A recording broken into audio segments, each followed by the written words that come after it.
What's going on, everybody? It's your boy Slim, and I am joined by Bro, and we are here for another episode of the Backdoor Cut. It is Monday evening, November 26th.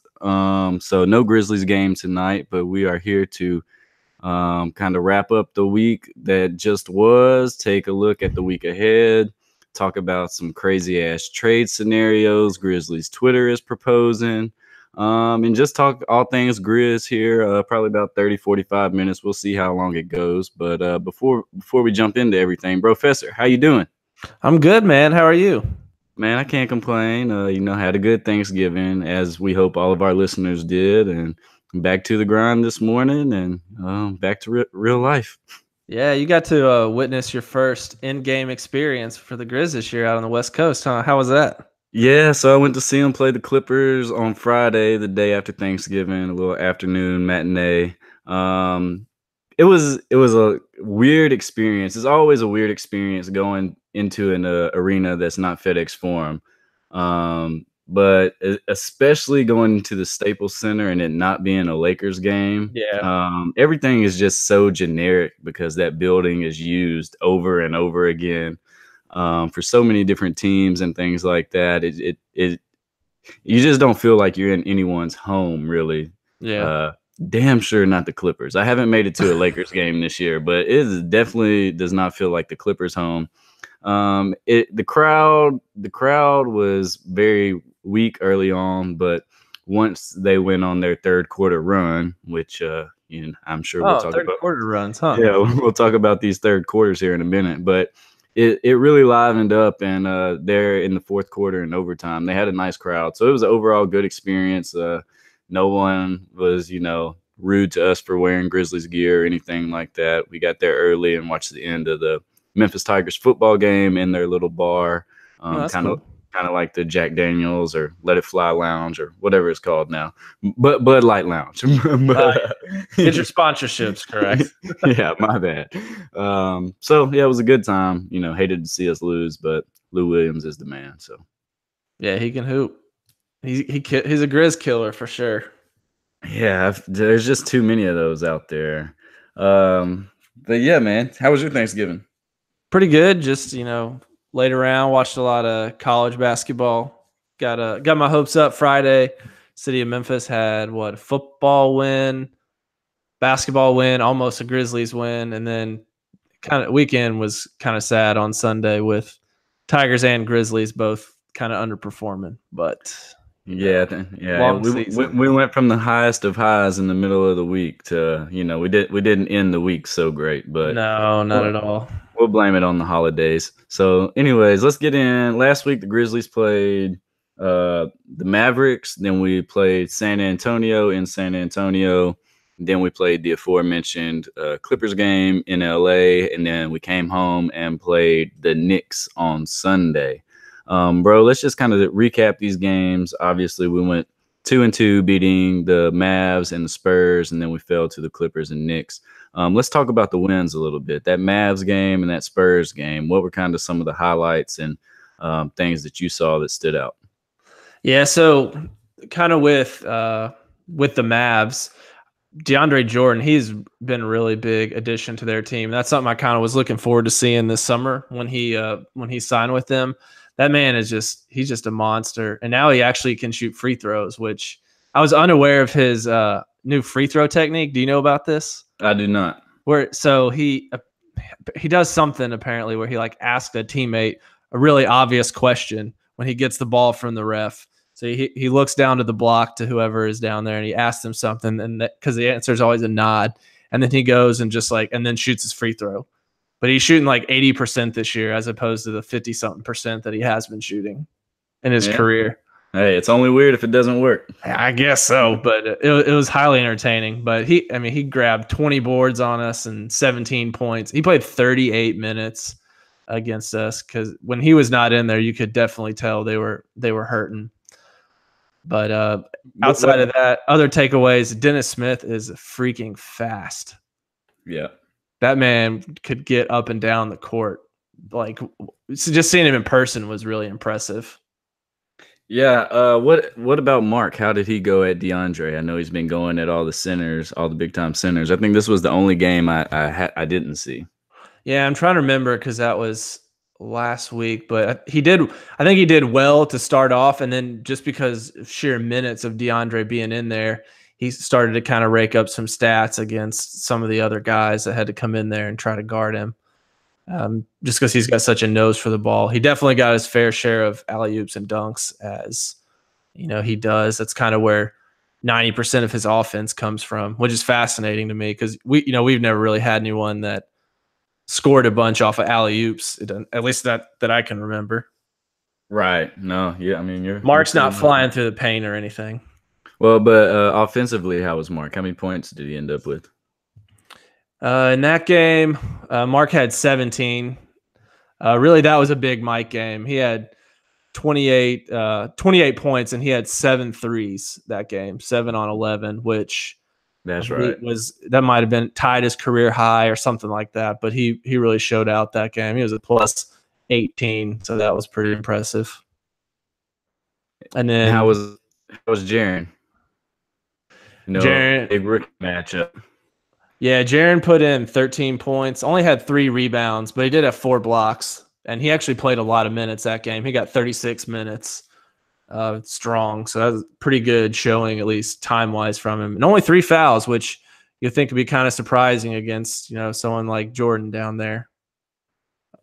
Yeah, definitely. So we took care of business against the Mavs, and we went on to San Antonio, where it feels like we haven't won in forever. I think our last win was December 2014 down there, and DeMar DeRozan has stepped into Kawhi's old role, I guess, even though Kawhi didn't play it last year. Yeah. And the Spurs, Old. they just kind of kept on chugging along. They're right there in the standings, right around where we are. The Grizzlies are currently 12-7. And it was a crazy ending. Like we've kind of come when we're not getting blown out. It's like we kind of come to expect against the Spurs. So let's see what all happened right there. We DeMar DeRozan hit the dagger. We thought, Yeah, to go up by 3. yeah. He went up by 3. Then Mark gets fouled, shooting a 3. Shout out to Rudy. Still a great. And then Mark hits all of his free throws to go to OT. I'm kind of blank. Yeah.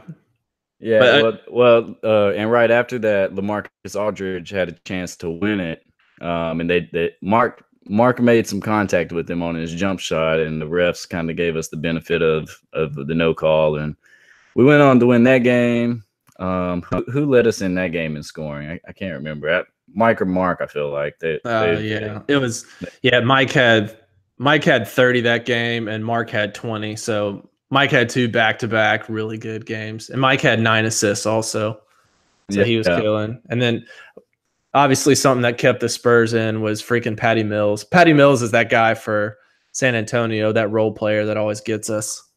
Always. Just going back to the playoffs a couple years ago. Oh, he's a pesky guy. And I feel like they have cloned Patty Mills several times, and they're just getting little pieces in like Forbes and just all the other guards that they've had. They all kind of they just find those guys with that energy, that defense, quick hands, and it seems like no matter who's on the Spurs, they can knock down threes when they play us. But nice to get a win in San Antonio. Nice to get a win against the Spurs regardless, but especially down in San Antonio. Then we had the Friday game with the Clippers, which we jumped out to a big lead, and then the third quarter came and the offense just kind of stalled. This was the game. Jaren Jackson had 20 points, and he was kind of looking like one of the best players on the floor between 2 good teams for a large part of that game. I think he had 7 boards and 3 assists and 3 blocks. Mark had 27 that game, and really the Clippers just didn't have anyone that could guard him. Gortat, he might be washed up. He's not really bringing much to the table. Montrezl Harrell on the Clippers is a fun guy to watch, man. Yeah, he's really this whole season. He's really had a breakout year, and like kind of an undersized center, but can play a lot of minutes. I mean, this game he played twice as many minutes as Gortat did. So Eh, he's out there, banging bodies, getting rebounds, had a double off the bench. I mean, that's pretty. Now, if he's not averaging a double double, it's damn near, because I mean he has been that guy for them. Mm-hmm. Yeah, I mean, to have him and Lou Will coming off the bench, that's like pretty big deal. Yeah, that's and then it's either Avery Bradley or Patrick Beverly coming off the bench with them. They rotate who starts because they're always starting Gilgeous Alexander now, who's his numbers aren't gaudy, but from I get the Clippers games out here, and they really like his play. And he's going to be in that starting lineup, it seems like, for the rest of the year, no matter what. Just because he's obviously a lottery pick and in the future. So then they got Big Boban Marjanovic down low, who that's a big man. Oh, every time I see him, I'm like, damn, that dude big. But none of them could do anything with Mark. Who had 27, 13 boards, 7 assists, just kind of hitting big shot after big shot until Mike Conley went out of the game. This was something I had never seen before, and I'm sure the Twitterers were spouting off the stats of how many times someone's picked up 5 fouls in a quarter, which is what happened to Mac 11, and I think he fouled out with like 3 minutes to go, I want to say, and we were up 8 or 10, and once he went out of the game, we could not do anything. And I mean, Lou Williams, I had actually tweeted earlier in the game when it was close. I was like, this is fine, but we need to establish a lead because Lou Williams is not who I want to play against in a one possession game. And sure enough, he got hot. He was just. It seemed like whoever had the ball for them was just getting to the rim, which once Mike got out, which doesn't make sense because let's be honest, it's not like Mike is a great on-ball defender at stopping you from getting to where you want to go. Yeah. So I don't know what happened, but we just completely collapsed without Mike down the stretch. They end up sending it into overtime. Yeah, we didn't have a chance once it went there. Yeah, I mean, the building was rocking, and without Mike and Shelvin Mack, who started the season off probably as good as he could, has kind of came back down to earth, and we'll talk about him once we finish recapping these next couple of games. But that was the Clippers game, man. It was right there. The Clippers and us, I think we were playing for first place in the West at the time, and once Mike Conley went out of the game, we couldn't do anything. Offensive rebounding, still killing us, giving up those boards, and just on-ball defense. Yeah, and then that takes us to Sunday, back in Memphis playing the Knicks. So Fizdale returned. Obviously, the Knicks do not have Kristaps Porzingis. He's out is he out the whole year, or is he just out like? I think they probably no reason to play him, really. Yeah. I don't think they expect him back. If he comes back, they might put him in here and there, but I think he's hurt. Yeah, but the main storyline to this was just falling apart in the third quarter. Grizzlies went into halftime with a 5-point lead, something like that, and then they lost the third quarter by 16 points, 35-19. So they pretty much self-destructed, couldn't get a bucket. And then the fourth quarter, they only won they won that quarter by a couple points, but just too little, too late. Just because we don't have enough offensive firepower to come back that late in the game. Yeah, and in that third quarter, we actually pushed our lead up before I think we let them go on a 25-5 run, and that's when they took the game over because I think we pushed our lead up to as much as 13 early in the third, and then it's just kind of those. Cantor was obviously killing us. Dude, he was Cantor was, and Vonleh early in the game, Vonleh was very chippy. He and JaMychal got into, I think Yeah, they got a double tech for getting into it with each other. Yeah, And yeah. Vonleh and Cantor, there's some pretty physical dudes, but Cantor he was working Jaron and Mark down low even. He had a really good game. Yeah, and you mentioned that double technical, and it's something that I've been thinking about these past couple of games. Is I'm not like the guy who is, oh, don't get a technical. Usually, I'm fine with guys getting techs, but we're not good enough to give teams these free points. And honest, to be quite frank, Jermichael Green's not good enough. Garrett Temple's not good enough. Like, these guys are not good enough to be getting technicals. And then letting that kind of just take over their emotions of how they play. So that's just something I've noticed the past couple of games I don't like. I wish Mike Conley would get a technical every game. But I thought it was going to happen in LA, but guess not. Yeah, no. Yeah, we also had some mental errors like defensive 3 seconds, so we gave up free points there, and we just cannot afford to do that against anyone, even a struggling Knicks team, which they had 5 guys go off for double figures against us, which is no good. Who all were those 5? You had Cantor and Hardaway had 21, 22. Moutier had 17. And then Trey Burke 15, Alonzo Trier had 10. Yeah, so a lot of guards who can kind of just get buckets, which is where we've struggled. Just on ball, stopping your man. Teams that like to move the ball and make the extra pass, we've actually done pretty well at guarding those teams. But the guys who just want to face us up and get buckets, man on man, mano y mano, we can't get a stop. So I don't blame them. You don't want to go in the paint and mess with Marc Gasol and Jaren Jackson right now. So no. if you got a guard who can score, and that's the way to go. And the big killer, I think, was the free throws. Memphis was 11 of 19, 58% from the free throw line.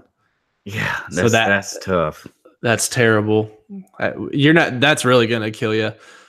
And we didn't really have it was just kind of it was an up and down kind of sad game, but definitely a bright spot there was freaking Jaren. I felt like yesterday, at least of the home games I've been to, that was one where it was really like, holy cow, this kid's legit. Because he hit 4, he was 6 of 6 for the game, 4 of 4 from 3, which is that the most threes he's made in a game? I think so. Gotta be.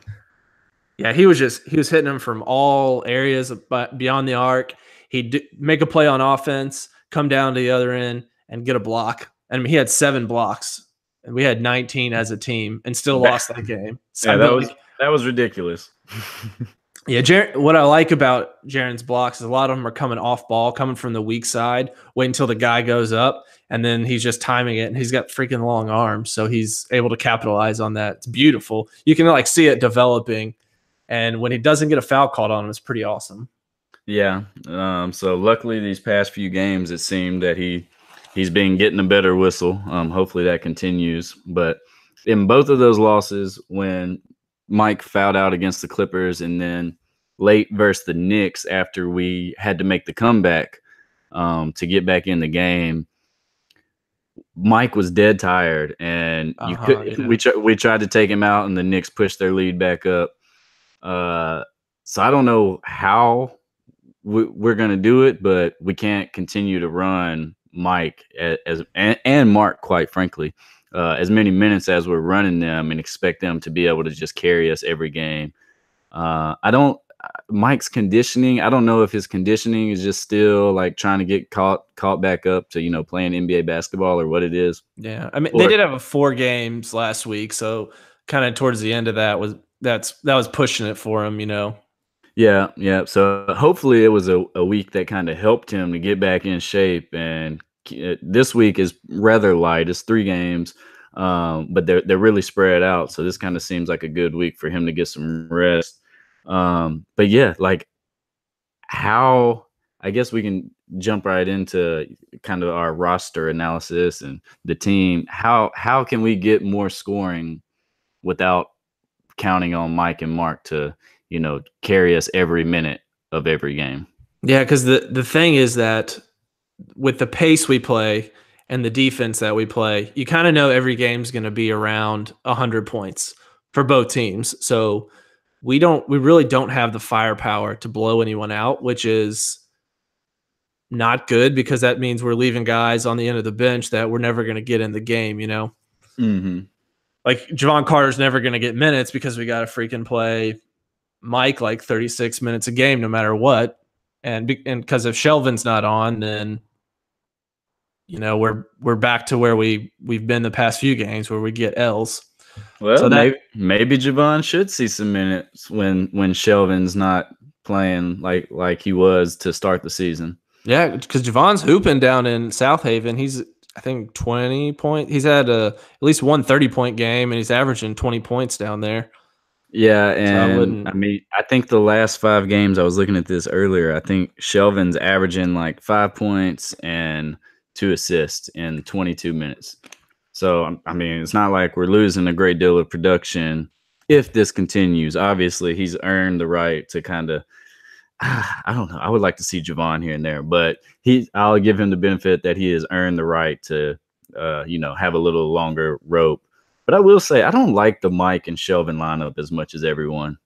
like And to close out games or just at all? I mean, I like it for points here and there against other teams' benches, but they can't guard anyone. Yeah. They can't guard anyone.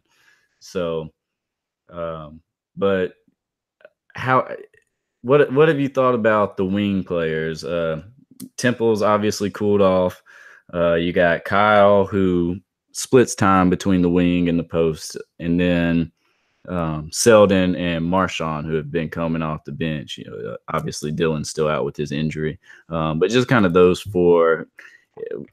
You think we're? I'm trying not to give away my thoughts. What do you think about those 4 guys? Well, I think I know your thoughts are, but I would like to see, so between Selden and Brooks, what I would like to see is you pick one and go with them for a few games, get them some minutes in the 20s. I think right now they're averaging, Wayne's getting like 17 or so, and then Marshawn's getting a little bit less than that. So I think you need to just kind of, instead of kind of piecemealing them and trying to figure it out that way, I'd like to see more of just picking one and riding that horse, as they say, to see if they're capable. Because I know when Marshawn gets in there, that man's shooting. His usage rate is like 40% for those 11 minutes that he's in the game, which it's tough for me to swallow, I guess, because he's not getting the volume. So if you have an off night, you end up with like 2 points, 2 points on 5 or 6 shots. He has played. What confuses me is that he has played some good defense. Thinking back to a specific possession against Doncic last week, he played really good defense against him. And I was like, well, why can't you do that all the time? Like if you did that, that would significantly increase your playing time, I feel like, and, help alleviate the pressure a little bit on defense for everyone else when you're in the game. Yeah, no, I agree with those. So I'm going to start with Temple. I think he's fine. He's a solid NBA player. But if we have to part ways with him in a trade and we upgrade, or not even upgrade, if we get someone of a similar talent who's younger, or if we keep him and sign him to a 2-year extension later on next summer, then I'd be cool either way. He's a good player. Yeah. I've been pretty impressed with what I've seen so far from him.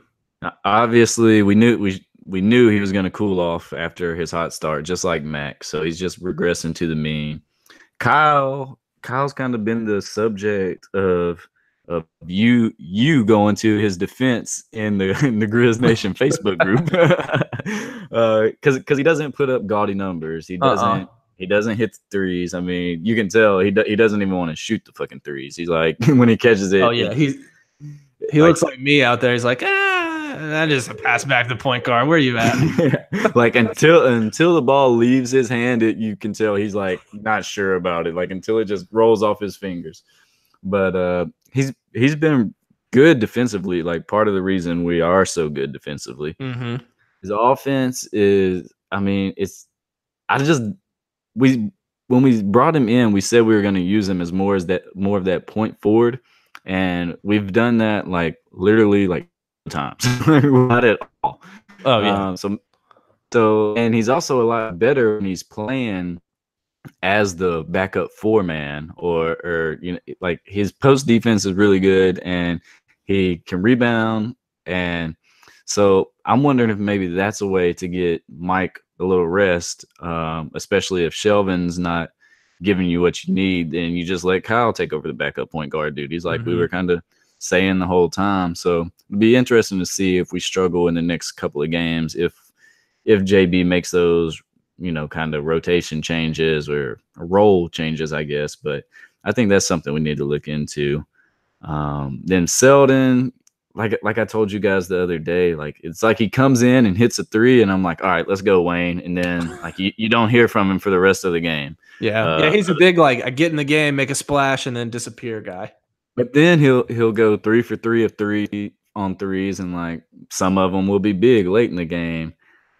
He's honestly like I don't know if what we can do with him.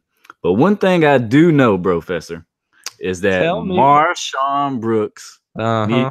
needs to be used more. I mean, we're sitting here, everyone who covers the Grizzlies is talking about how we can find more ways to generate offense. And like he's right there. It's Marshawn Brooks. And we didn't even play him against the Clippers, who have what we hope he can become in Lou Williams. Like, I feel like in that game, especially once Mike went out, like just toss in Marshawn. Hell, maybe he'll get a bucket to nobody else can score. Maybe he will. And I feel like that's when our second unit is at its best, because I mean, you don't want Wayne Selden trying to create, because he's either going to turn it over just by dribbling it or throw that bitch 10 rows into the crowd.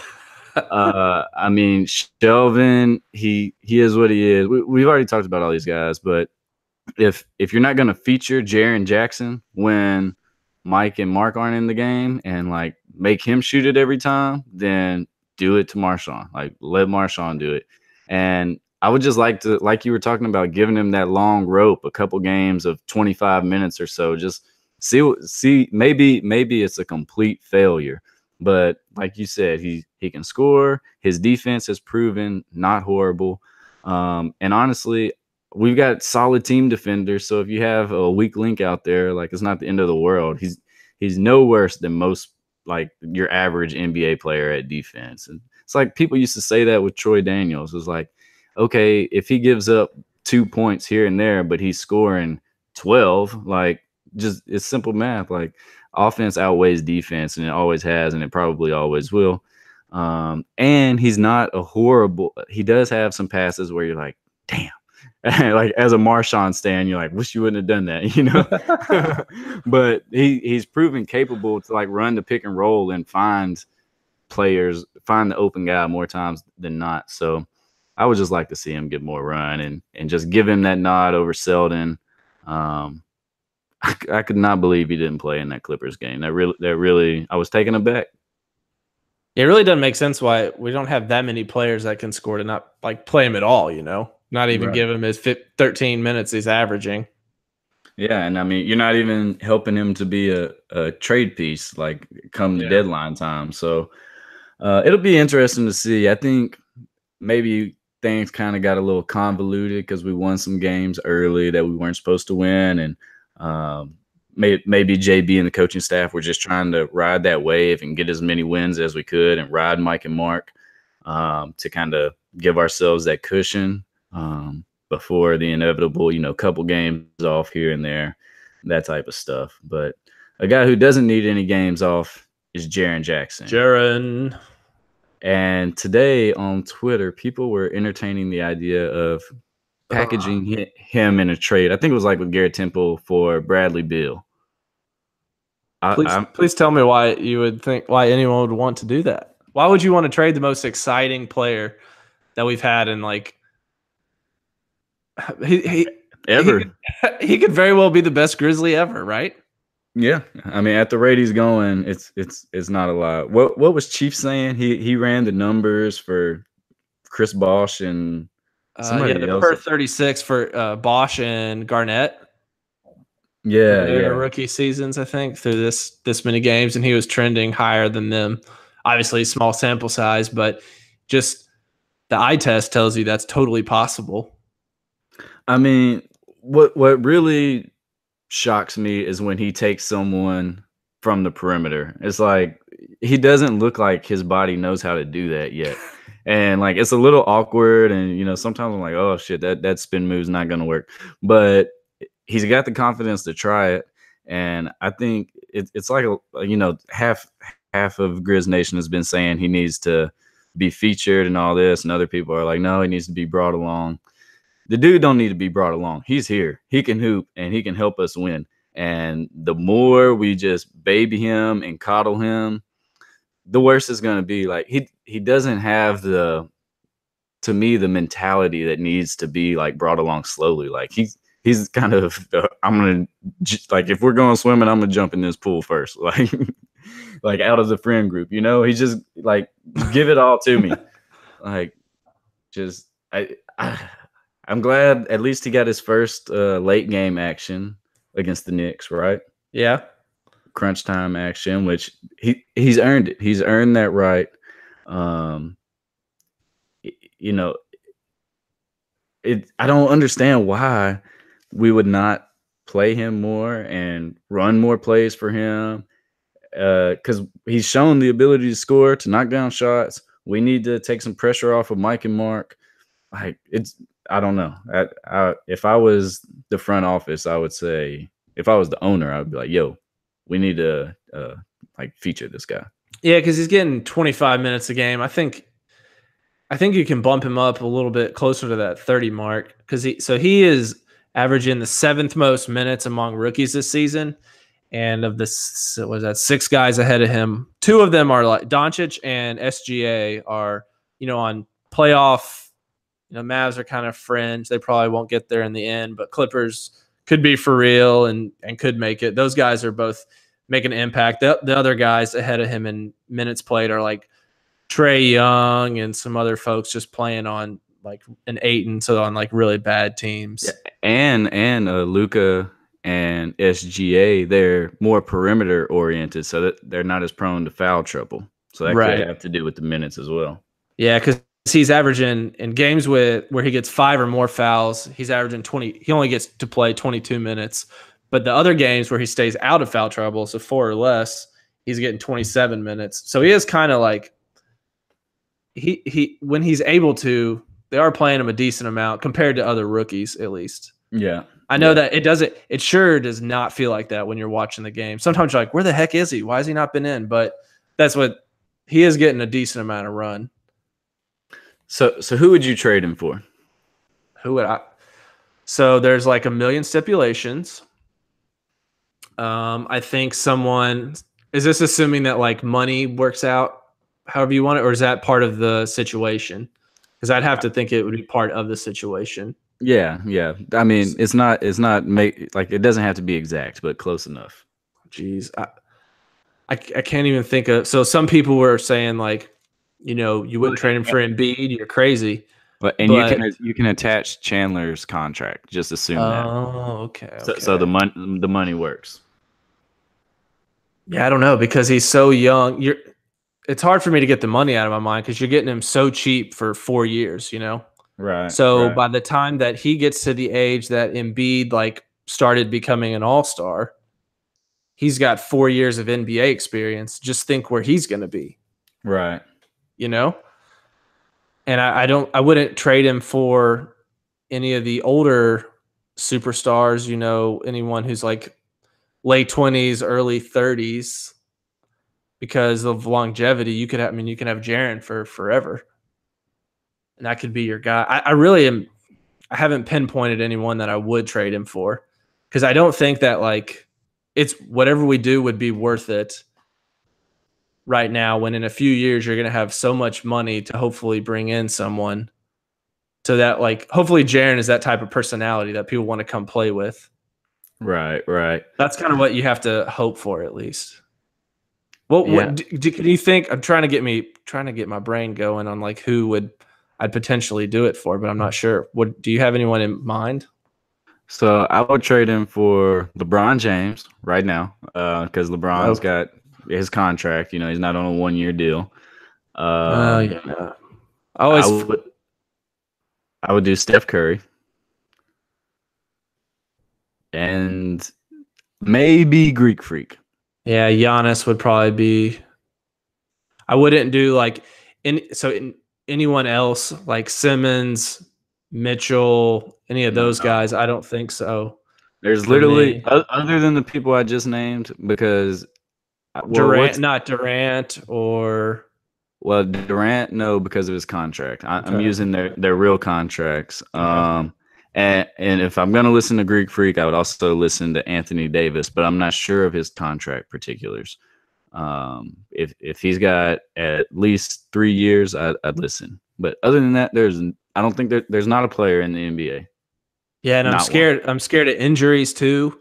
I mean, most of those guys you listed outside of LeBron, I guess, and Giannis. So Steph, like Steph has injuries. AD. AD's had injury issues. Embiid's had injury issues. All those guys have already gone through it, so that kind of scares me. I'm just really adverse to it because Jaren's got he may go a long time without something like that. So Yeah, it's worth the gamble. yeah, Like, I think that's that's the moral of it is that like, you worked really hard last year to suck and you got the best case scenario. I'd take him over any of the other rookies, knowing what I know now. yeah, exactly, 100%.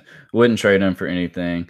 The Grizzlies are apparently going to be signing Joakim Noah in the next week, which this whole thing has been weird, dude. Like, we're signing a backup big man on a veteran's minimum, and they're acting like we're trying to court Kevin Durant from the Hamptons or something. Like, if we're gonna sign Joe Kim, just sign him. Like, all this dilly Oh, it's gonna dallying be around. next week. He's Like, gonna be at the Forum.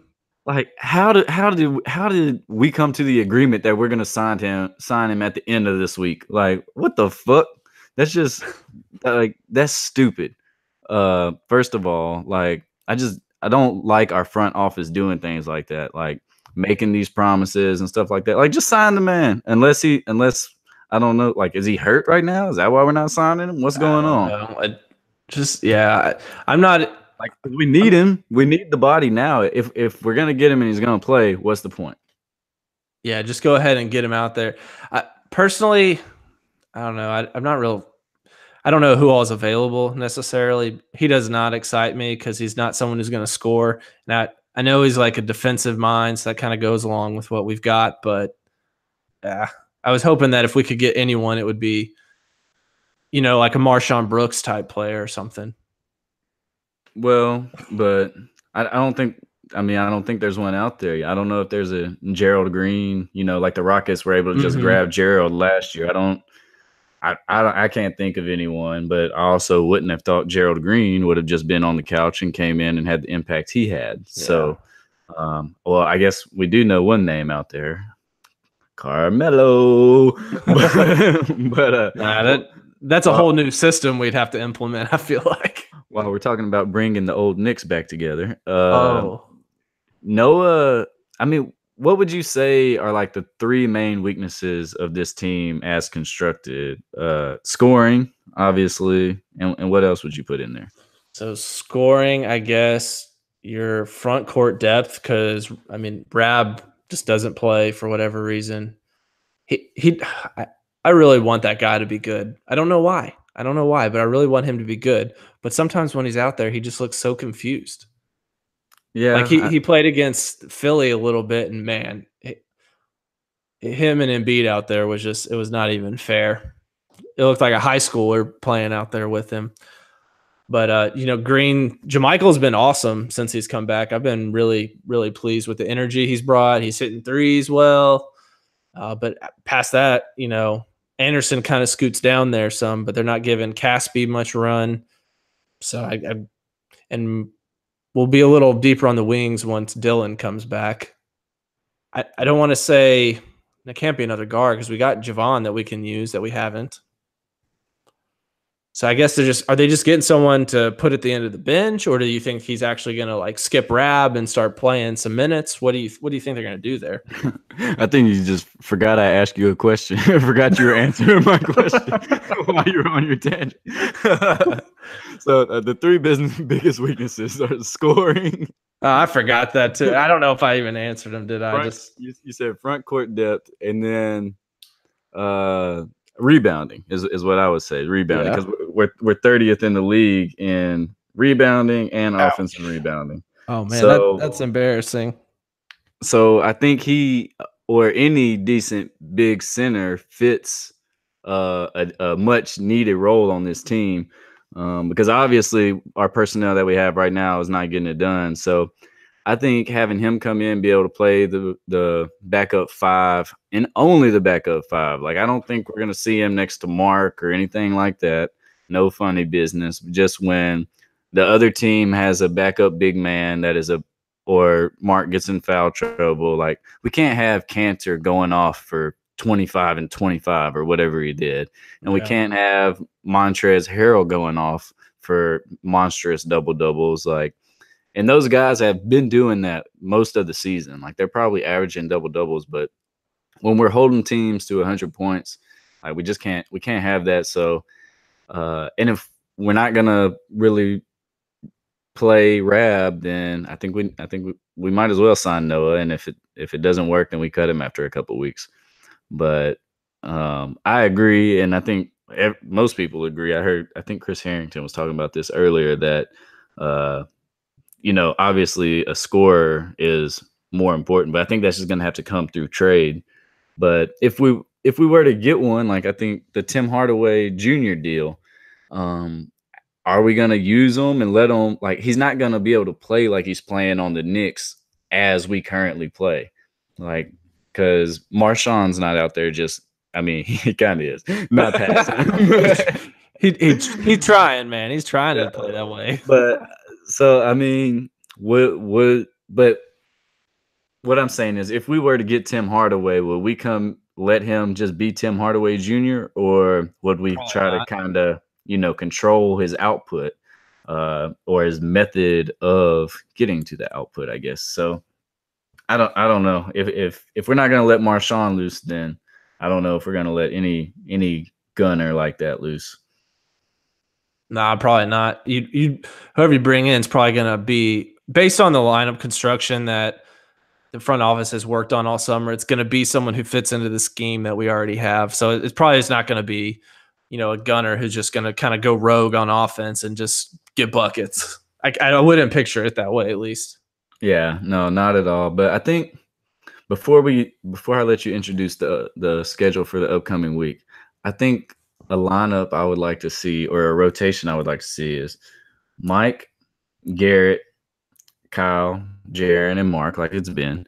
But then I would like to cut Wayne Selden out of the rotation, play Caspi more at the 3-4, Mac at the backup 1, obviously, Marshawn at the 2, Caspi, Jamichael / Kyle / Caspi at the 4, and then Joakim Noah when needed at the 5. And I would just like to see how that works for a little while, because Caspi, we barely even mentioned his name in this, like, pod that's not now turned into almost a freaking hour. But I guess that's why Lindsay's texting me. but I would like to see that lineup and see if it generates some more points, because Caspi's been really good. And, yeah, I've been impressed with him. But much like Marshawn, like, some games we don't see him. And I feel like he's done a lot of good things. Like, as awkward as he looks, he gets the job done. And, like, whether it's set and pick and rolls or his 3-pointer is kind of coming around. So I would like to see how it looks with, either Selden or Marshawn cut out of the lineup. And I would like to see what Marshawn could do as the primary backup scorer. It's a long season, so maybe you'll get your shot at some point. Oh, I'm sure I will at some point. All right, so this week coming up, Grizz have Raptors at home. So Raptors are currently leading the East. They're 17-4. Obviously, they have Kawhi Leonard now in place of DeMar DeRozan. He's been sitting a lot of games. due to resting and other things. But I would assume they played their last game was Sunday, so they had a whole day off. So we'll probably see Leonard at the Forum on Tuesday. Good, bad, or indifferent. We'll have to go through him to get a shot at the Raptors. Kyle Lowry, still running things. He's averaging 15 and 10, scoring a little bit less this season, but he's averaging more assists than anyone else in the league right now. So that's big piece of theirs. Also, their center, Jose Valanciunas, kind of been in and out. Just give that man Jose and the name Jose. Oh, my bad. Jonas. Yeah. Jonas. He's been in and out of the starting lineup, but he started the last 3 games. He has a really good. He's been really good on defense for him. Essentially, according to numbers at least, like a tick behind Mark and Jaren. So he's kind of in the top 5 of centers who've logged any sort of minutes. So that should be another good matchup down low. We cannot allow him to go for a monstrous double-double. No, that seems to be, a trend. If the big men are scoring like Cantor and Harrell, that's going to be, those are points that we can't give up because that's where we should have the advantage almost every game. Yeah, that's going to be a fun game, though. I'm excited to see that one. Yeah, and they're top 5 offensive team, top 10 defense. Same thing as last year. I'm not gonna stand on Toronto Island again. Did that last year. This is the year you should be. But I swore I wouldn't do it, so I got to be a man of my word. Maybe I will. Yeah, so they're very well rounded. They got 5 guys averaging double figures, and then 3 more guys averaging 9 points a game. Danny Green's averaging 43% beyond the arc. So they're a good team. So we'll see how that goes. Then Friday, travel to Brooklyn. Obviously, Karis LeVert is out for a long time. May come back this season. But D'Angelo Russell and Spencer Dinwiddie are kind of their leading scorers. They shoot a lot of threes. So they're second in the league in three-pointers made, even though they don't have a very good percentage compared to the rest of the league. So they're jacking up shots. And their defense is 26th in the league, so they're not defending very well. They're very turnover prone. So Memphis has to take advantage of these. I know during the Memphis win streak, they were the 5 game, at least 4 out of the 5, they had they had less turnovers than their opponent. So that's a big key for the Grizzlies to win. We don't have enough possessions to give the ball up. Yeah, I mean, I feel like if there's any team in the league we can blow out, it's going to be Brooklyn because they don't play defense. We can carve them up, and maybe they'll have an off night shooting. I feel like this is our chance to blow somebody out. Yeah, of course they got D'Angelo Russell too. Yada, yada, yada. So hopefully maybe that'll be the game where we start to see some of these guys on the end of the bench. Who knows? Maybe so. I hope so. Win or lose. Sunday we travel to Philly. Last time we played them was here in Memphis when they had 9 players. That was between when Saric and Covington were on the way up to Minnesota and Butler's on the way down. So they were pretty shorthanded. Overtime game where Embiid, had a big game. They don't have Fultz, whatever's up with him. So Fultz was starting for them, and then Redick would start the second half and then play a lot more minutes. But now Redick's just starting. Yeah. And he's shooting freaking 8 threes a game and hitting 35% of them. Yeah, that team's pretty good. Like Jimmy Butler has already hit 2 game winners in like 8 games. That's going to be a fun team to watch. Like if anybody's going to challenge the Raptors, as of right now, I'd probably put my money on the Sixers to take them. Yeah, that's definitely what they're counting on. So they're high-powered starting lineup. They're not, not super deep since they gave away one of their pretty good role players, but Landry Shamet and TJ McConnell off the bench. Yo, boy, Shamet. I don't even know if it's Shamet or Shamet. I don't really know. Someone said Shamet, so The Grizzlies in-game announcer did, so I'm assuming that's it. I feel like that's what Pete says. So Pete's always right. I'll go with Pete. I hope he goes 1 for 11 from 3 again. Well, obviously I do too. So that game that'll be a tough one. Yeah. So two games against really good Eastern Conference teams, and then the Brooklyn game where hopefully we'll get to see some young guys. So all in all, it's kind of exciting week for the Grizz. Yeah. Even though, I mean, I'm sure Vegas has us going 1-2 this week. Yeah, it'll be every week. There's always something to look forward to. And I'll have a preview of this up in the morning on the-barnburner.com. So you guys can check out everything that I basically just told you, but in print form. Exactly. Shout out to the Memphis Tigers, James Wiseman. Follow us on Twitter at @the_barnburner. Like us on Facebook. I think it's like @barnburnerblog or something like that. Yeah. Instagram, find us wherever @barnburnerbrofessor, @barnburnerslim. Thank you guys for listening, and I'll let Brofessor take it out. We'll catch you next week. Holler. Where's the sign off thing?